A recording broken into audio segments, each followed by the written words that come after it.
finaliza la inspiración forzada, que tiene que ver con la inactivación de las neuronas inspiratorias del grupo neuronal ventral y las neuronas inspiratorias del grupo neuronal dorsal, se van a activar las neuronas expiratorias del grupo neuronal ventral. Si ustedes recuerdan, en la respiración pasiva eso no sucedía, no se necesitaba. ¿Por qué? Porque el proceso de expiración es pasivo, es simplemente se relajan los músculos que se habían contraído. Acá, además de que necesito que se relajen los músculos, necesito que otros músculos se contraigan para esa expiración forzada. ¿Ok?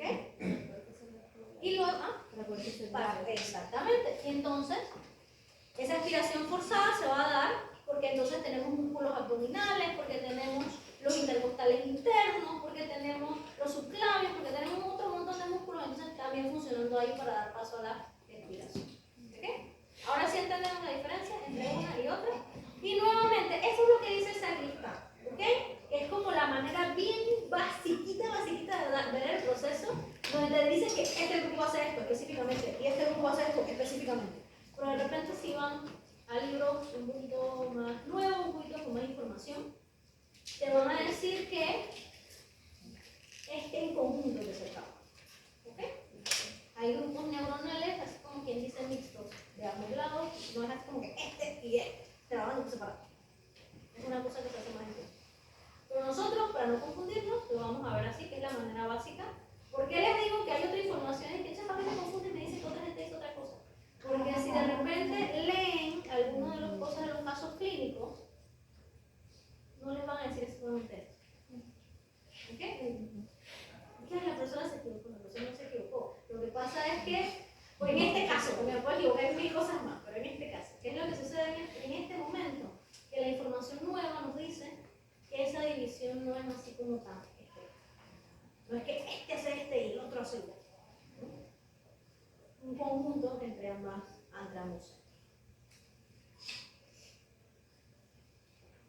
Y nuevamente existen especies donde el grupo ventral sí tiene un trabajo constante hasta la respiración normal. ¿Por qué? Porque su proceso respiratorio es abdominal. ¿Okay? Y como el proceso respiratorio es abdominal, ese grupo ventral sí va a estar en constante trabajo. El perro, el caballo, por ejemplo, que tiene una respiración toracoabdominal, el grupo ventral va a estar funcionando más. En el ser humano, nuestro grupo ventral se activaría en ejercicio, en inspiración forzada, en inspiración forzada.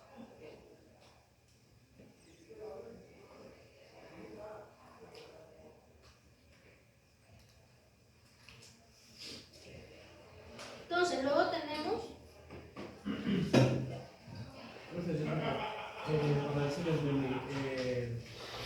Está diciendo que el grupo neuronal ventral va a trabajar más dependiendo de la especie o dependiendo de la situación.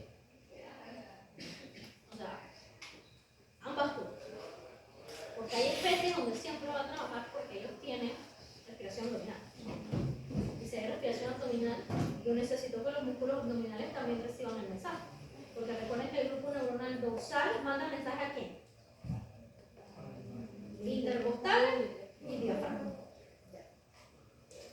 Pero si yo tengo especies que tienen respiración toracoabdominal, yo necesito que la columna entera también tiene que respirar. Entonces ese grupo ventral, él sí está constantemente siendo activado. En especies donde solo tengo respiración torácica, como el ser humano, él se va a activar en situaciones de necesidad. Estoy respirando profundo, estoy haciendo ejercicio, entonces ahora necesito mi músculo abdominal. Ahora estoy haciendo ejercicio. Entonces luego tenemos el área apnéusica, ¿ok? El área apnéusica está por aquí. En el pons inferior, recuerden que protuberancia es lo mismo que pons. En la parte inferior del pons, lo tenemos abajo. Sus aferentes van a venir del pulmón, específicamente, mediante el vago. Recuerden que el vago va y viene, ¿ok? Trae información y lleva información también. Y el área apnéusica es importante para impedir la apneusis. ¿Qué es la apneusis? Son espasmos respiratorios prolongados, es una respiración lenta, es una respiración más profunda, es como una inspiración sostenida. ¿Ok?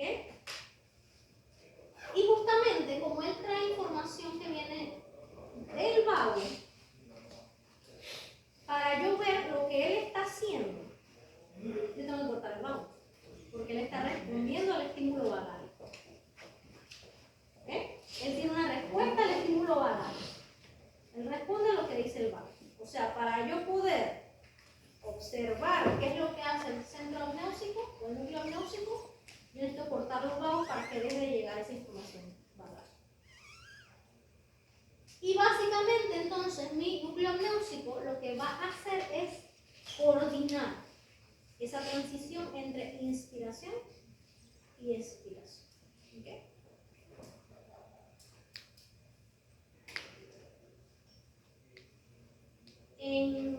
Así, más o menos lo que se dice es que él va a ayudar a interrumpir la inspiración. ¿Okay? Que apaga. Para que entonces se inhiban las neuronas del grupo neuronal dorsal y se dé paso al proceso expiratorio.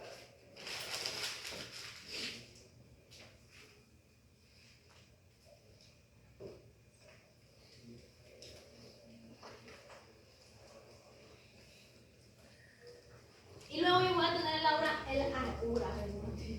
área neurotáxica, ¿ok? Que se localiza en la parte superior del pons, que se pudiese considerar un núcleo o un centro regulador. ¿Ok? Si nos dimos cuenta, no es el que manda, no es el que inicia. Porque cuando hicimos la sección medular, si yo secciono entre los grupos neuronales y el área neurotáxica, igual se da la respiración. Pero ¿cómo es esa respiración? Irregular, descoordinada. ¿Ok? Entonces, él ayuda a regular lo que es el ciclo respiratorio. Va a tener también un papel inhibidor de la inspiración, también mandándole mensajes inhibitorios al grupo neuronal dorsal, lo que va a regular el volumen de ventilación, y esto indirectamente actúa sobre la frecuencia respiratoria. En actividad más intensa, lo que se va a necesitar, o lo que se observa, mejor dicho, es una inspiración más corta con menos volumen. ¿Ok? Aumenta la frecuencia. Se le llama taquipnea. Está aumentando la frecuencia respiratoria, pero no está aumentando el volumen de ventilación. Simplemente aumentó la frecuencia. Y en actividades más débiles, o sea, la diferencia entre cuando hablamos de actividad, no es la actividad del cuerpo, nivel de actividad, del metabólico, ¿ok? Cuando hablamos de actividad débil, por ejemplo, un paciente que está en anestesia, entonces pasa lo contrario, ¿ok? Vamos a tener una respiración más lenta, y esa respiración lenta se va a volver también más profunda. Y entonces esta respiración profunda va a ser modulada también por el área apneica. Entonces ahora sí, regresamos acá, ahora sí lo van a entender mejor. Si yo secciono sobre el núcleo neurotáxico, yo voy a tener una respiración normal, porque tengo mi marcapaso funcionando y tengo mi centro regulador funcionando. ¿Sí? Si yo secciono sobre el núcleo apnéusico, ¿sí? Pero los vagos están bien, mi respiración va a ser regular, porque el vago le está mandando un mensaje al núcleo apnéusico, al área apnéusica de párame la inspiración. El pulmón se está inflando mucho, necesita relajarse. Pero si yo secciono el vago y ya eso no llega, entonces ahí yo voy a dar una respiración apnéusica, que es una inspiración más prolongada de lo normal. ¿Sí? O sea que si el vago está, sigue funcionando, ¿no? Yes.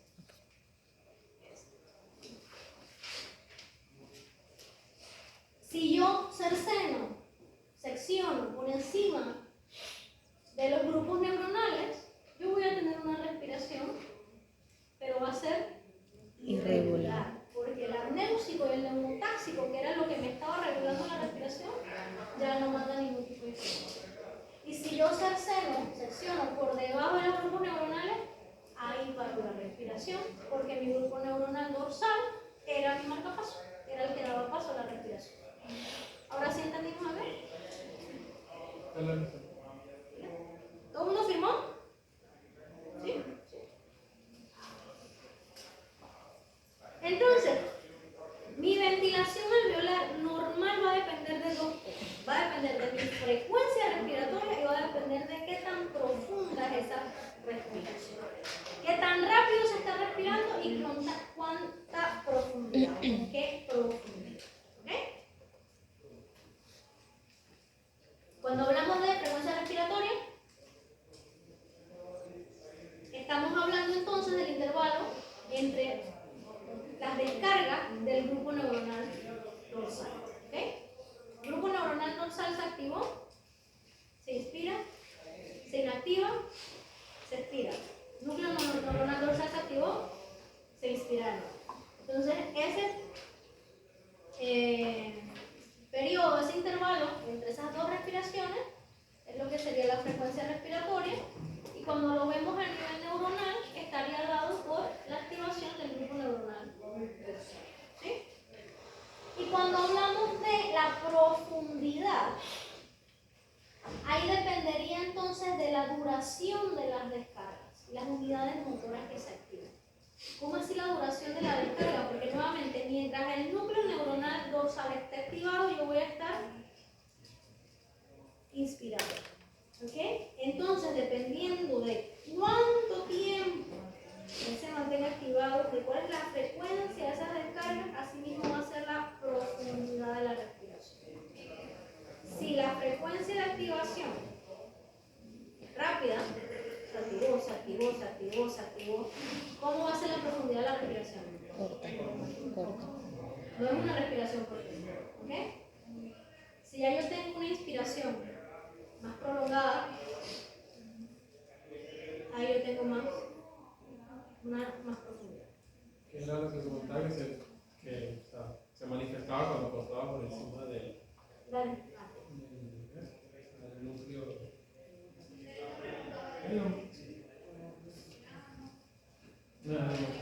Entonces, ya vimos que el centro respiratorio hasta cierto punto se autorregula. ¿Ok? Pero también nosotros vamos a tener señales regulatorias que van a llegar a mi centro respiratorio. Podemos tener señales que vienen de centros superiores. Cuando hablamos del área anáusica y el área neumotáxica, eso también se reconocería como un centro superior, pero podemos estar hablando también de la corteza. Si yo pienso que voy a respirar, recuerden que eso ya viene por vía corticoespinal. Ya es un centro superior que está trabajando ahí también y me va a regular al centro respiratorio. Entonces ahí lo que estaría pasando más o menos.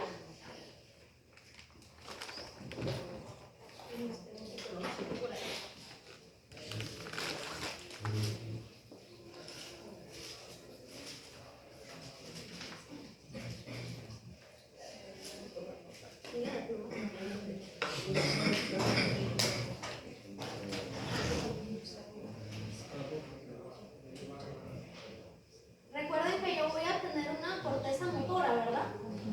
Entonces, cuando hay estímulos conscientes, recuerden que siempre que hay actividad del músculo esquelético consciente, eso viene de la corteza motora. ¿Y baja por qué vía?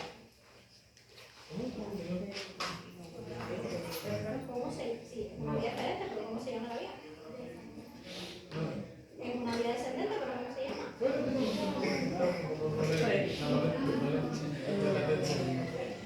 Cuando tenemos movimiento, eso viaja por vía Motor.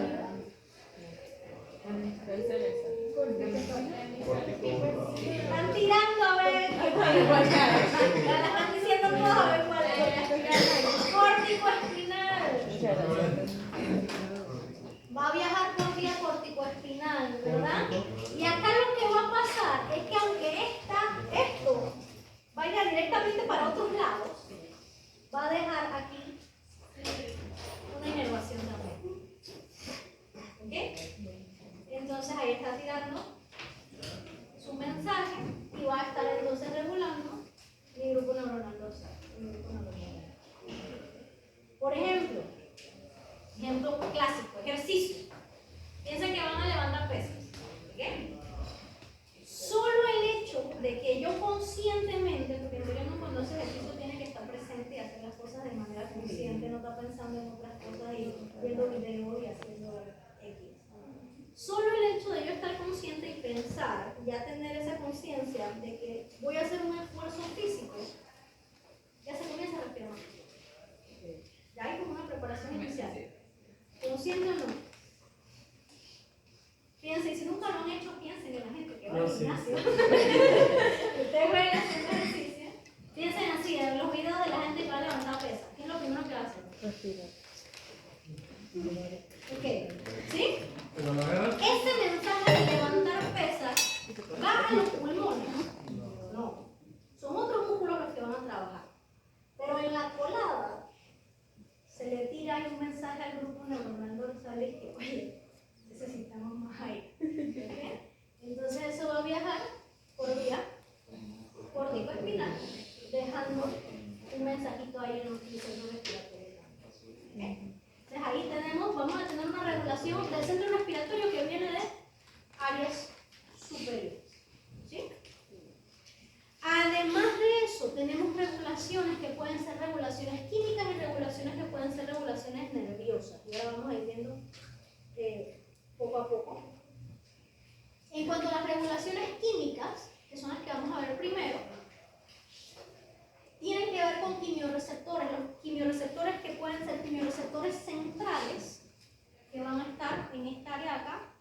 Y pueden ver con quimiorreceptores periféricos.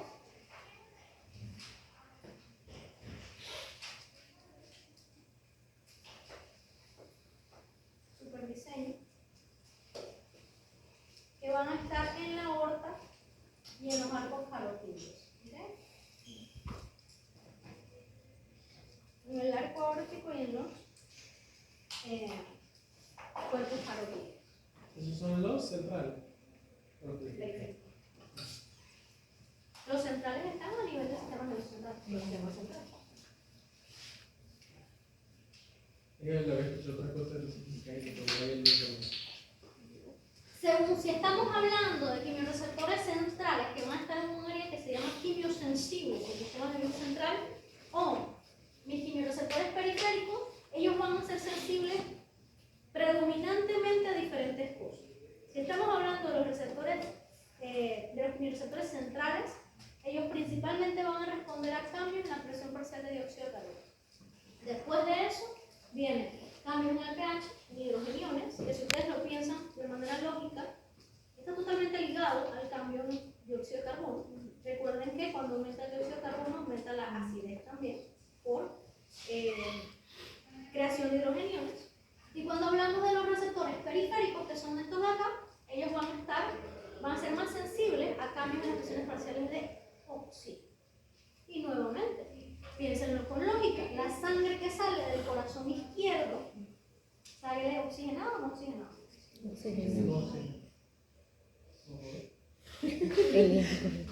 La sangre que sale del lado izquierdo del corazón, ¿tiene oxígeno o no tiene oxígeno? Sí. Sale oxigenado, el lado izquierdo sale oxigenado, el corazón izquierdo sale la circulación sistémica. Entonces ellos lo que están diciendo es si esa sangre que está saliendo de circulación sistémica tiene los niveles de oxígeno que se necesitan para mantener el metabolismo sistémico. ¿Okay?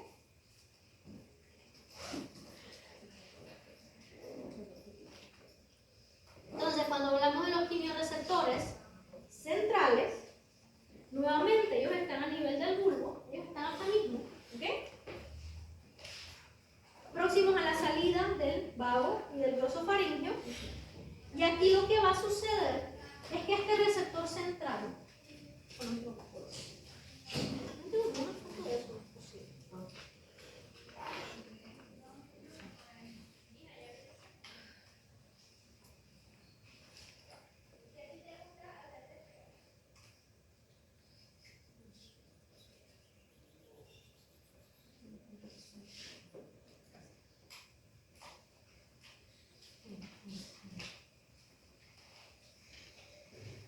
al parecer no puse ninguna foto, tiene que estar por aquí. Imagínense que hubiese un área ahí que es un área quimiosensible. ¿Okay?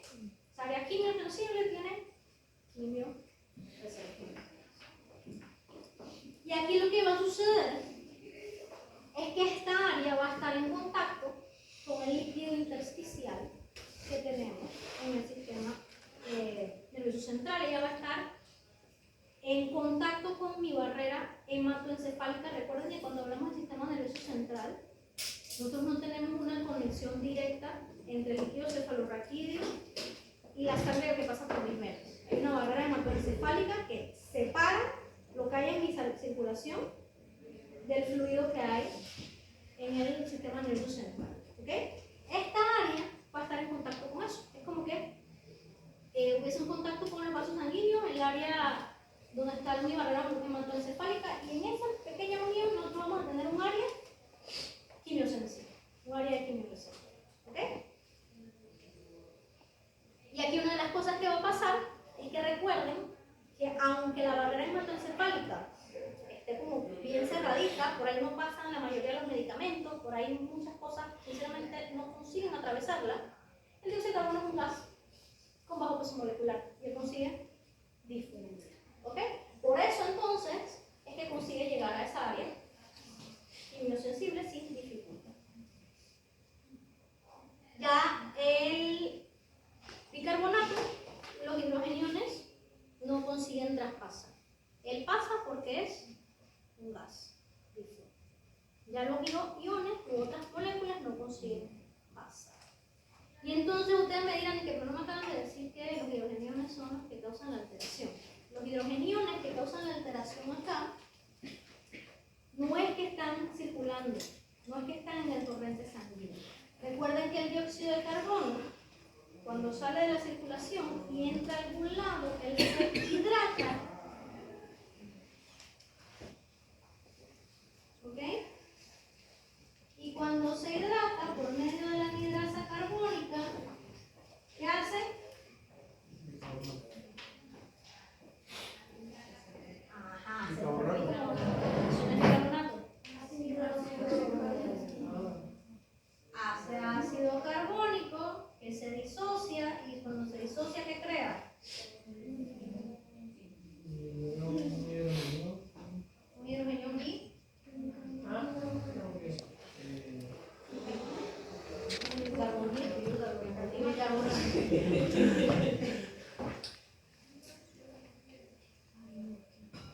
¿Cuántas veces se los dije? Mira, ustedes estaban riendo la semana pasada, lo repetí como 10 veces y lo saben.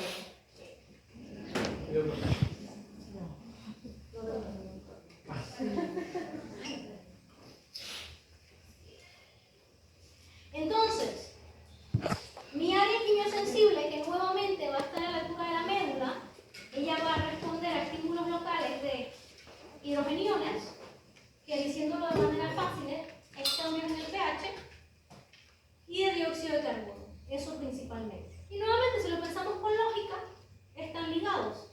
Si aumenta el dióxido de carbono, aumenta la producción de hidrogeniones, y si aumenta la producción de hidrogeniones, ¿qué pasa con el pH? Disminuye. Entonces son cosas que están ligadas una con la otra. ¿Ok? Y entonces el dióxido de carbono, como estamos diciendo, es por acción indirecta, ¿ok?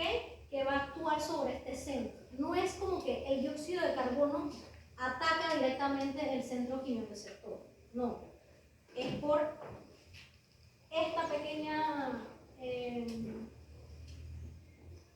reacción química que se da y esa formación de iones que se da, que entonces va a causar estímulos en ese centro quimiosensible. Yo puedo tener situaciones de hipercapnia. Hipercapnia, ¿qué quiere decir? Tengo mucho dióxido de carbono. ¿Okay? Si tengo mucho dióxido de carbono, eso quiere decir que tengo mucho hidrógeno. Y en situaciones de hipercapnia, el centro quimiosensible va a captar esa información y le va a mandar un mensaje entonces al grupo neuronal dorsal de activación, porque yo tengo que comenzar a hiperventilar. ¿Qué es la hiperventilación? La respiración más rápida y más profunda que realmente se da por procesos de alteración metabólica. ¿Por qué digo alteración metabólica? Porque lo normal no sería que yo tenga una concentración alta de dióxido de carbono. Si ustedes recuerdan cuando hablábamos de la respiración, la manera en la que se da la respiración tiene que ser que se mantengan siempre constantes los niveles de dióxido de carbono y oxígeno. O sea, el metabolismo se tiene que mantener regulado. ¿Cuánto oxígeno estoy necesitando? Ok, eso es lo que entra. Y según el oxígeno que entra, es el dióxido de carbono que se forma, porque recuerden que ese oxígeno me ayuda en un pico. ¿En dónde me ayuda ese oxígeno? ¿Qué es lo que hace ese oxígeno? ¿Por qué yo lo quiero? Oxigenar. Para oxigenar la sangre. Se oxigena la sangre y entonces ¿eso qué pasa? Oxigenar los tejidos. Para respiración celular, ¿ok? Entonces, si lo piensan de esa manera, el oxígeno que llega va a la célula. Tenemos nuestra cadena de transporte de electrones, que obviamente yo sé que ustedes se acuerdan de la cadena de transporte de electrones. Se forma ATP y recuerden que cuando se forma ATP se forma dióxido de carbono y agua también. Entonces, el oxígeno que está llegando es el que llega ya a la célula hace energía y es el dióxido de carbono que está saliendo. Entonces, bajo condiciones normales, es un proceso que está regulado, que debería ser igual. Acá algo está pasando, que los niveles de dióxido de carbono que yo tengo están superando la oxigenación normal. ¿Ok? Y por eso entonces se da este proceso de hiperventilación. No es una condición de respiración normal. Y puede pasar lo inverso. El nivel de hidrogeniones que tengo está muy bajito. Tengo muy poco dióxido de carbono en la sangre. ¿Ok? Eso se le llamaría hipocapnia y va a pasar lo contrario. El centro quimiosensible le va a mandar una reacción inhibitoria a mi grupo neuronal dorsal.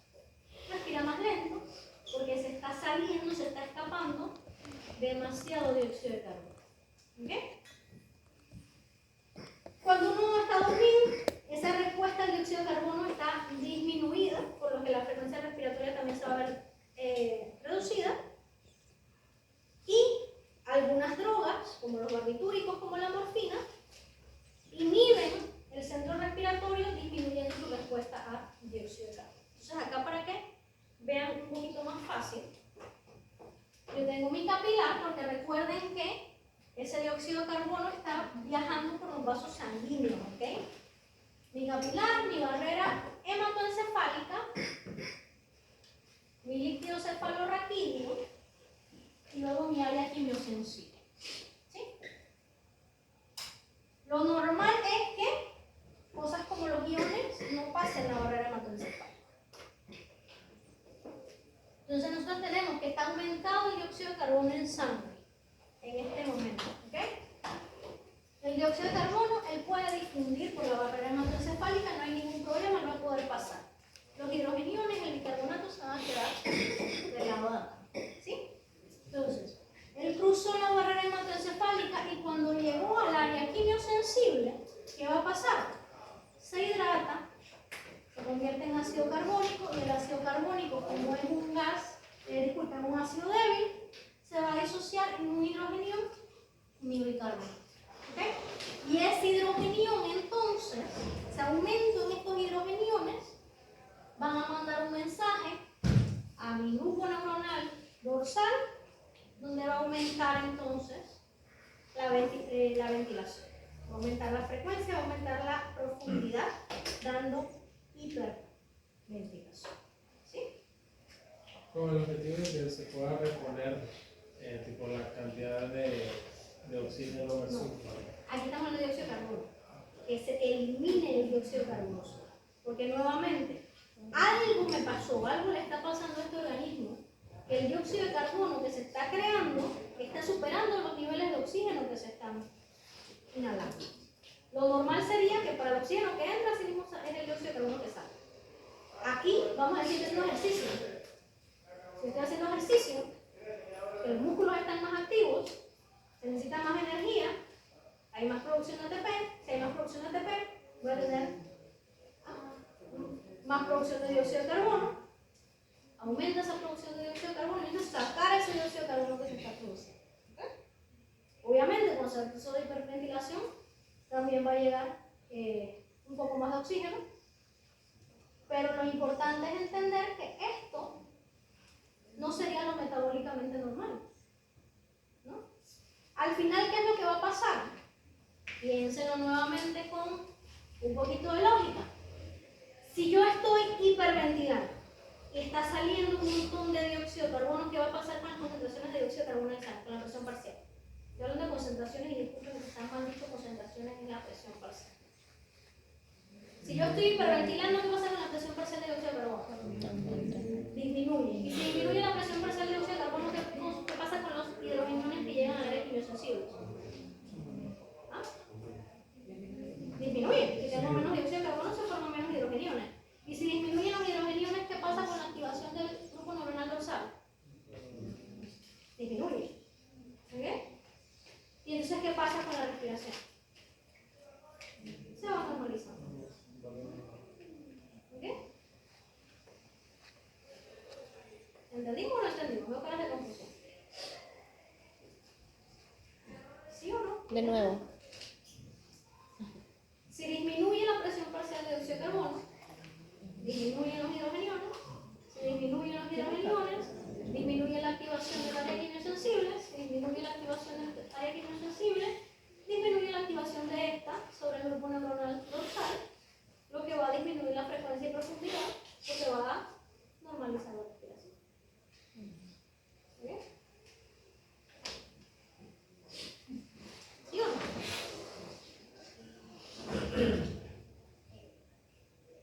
Entonces, profe, se puede decir que todo, gran parte del ciclo respiratorio está regulado por la cantidad de hidrogeniones torrente. Todo lo que dijimos. Hidrogeniones, presión parcial de dióxido de carbono, presión parcial de oxígeno.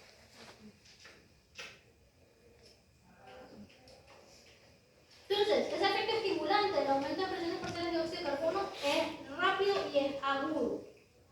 Y mientras vaya persistiendo de forma crónica, el poder de estimulación va a disminuir. Nuevamente, pensemos en el ejercicio. Ustedes, si comienzan así, si los pusiera a correr, ya debería haber hecho eso.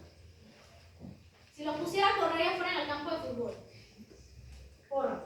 ¿Cuánto? Corran. Pero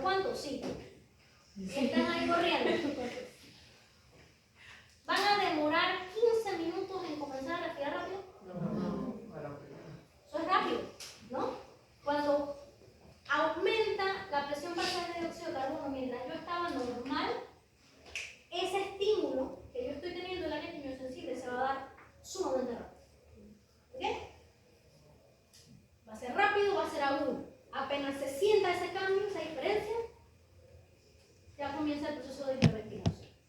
Pero si se mantiene crónico, cada vez menos efecto va a hacer. O sea, yo voy a tener un límite en cuanto a la hiperventilación. ¿Ok? Y va a llegar un momento en que yo simplemente estoy hiperventilando y desde hace 15 minutos estoy hiperventilando